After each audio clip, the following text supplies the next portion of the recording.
কি ভয়ঙ্কর জায়গায় রয়েছি তোমাদের দেখাই। ওই দেখো গাড়িটা যাচ্ছে, দেখো পুরো বাবলা গাছ, দু সাইডে শুধু বাবলা গাছ, আর এরকম লরি চলছে। এখান দিয়ে এইভাবে সাইকেল আমাদের চালাতে হচ্ছে। এখন সাইডে একটু দাঁড়িয়ে রয়েছি, ওই দেখো গাড়িটা আসছে, দেখতে পাচ্ছ পুরো।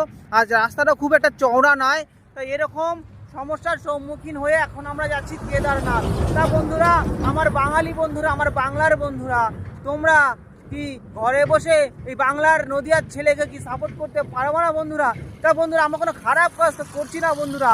এই রাত, ঝড় বৃষ্টি, তুফান, পাহাড় পর্বত জঙ্গল সব কিছু উপেক্ষা করে এই জীবনকে ভগবানের চরণে সমর্পণ করে চলেছি এখন কেদারনাথ। আর সম্পূর্ণ ভারত ভ্রমণ করছি, 4 ধাম 12 জ্যোতির্লিঙ্গ দর্শন করাচ্ছি। তা বন্ধুরা, তোমরা শুধু একটু ঘরে বসে আমার ভিডিওটা শেয়ার করে দিও বন্ধুরা, আর প্রেম থেকে লিখে যেও জয় শ্রীরাম। তোমরা যদি জয় শ্রীরাম লেখো না, আমার মনের মধ্যে এরকম একটা পাওয়ার আসে না, তোমাদের বলে বোঝাতে পারবো না। জঙ্গল দিয়ে যখন চলি না, তখন মনে হয় যদি বাঘও সামনে চলে আসে না, তার সঙ্গে ফাইট করে নেব। একটাই নাম, জয় জয় শ্রীরাম। সত্যি বন্ধুরা, হর হর মহাদেব।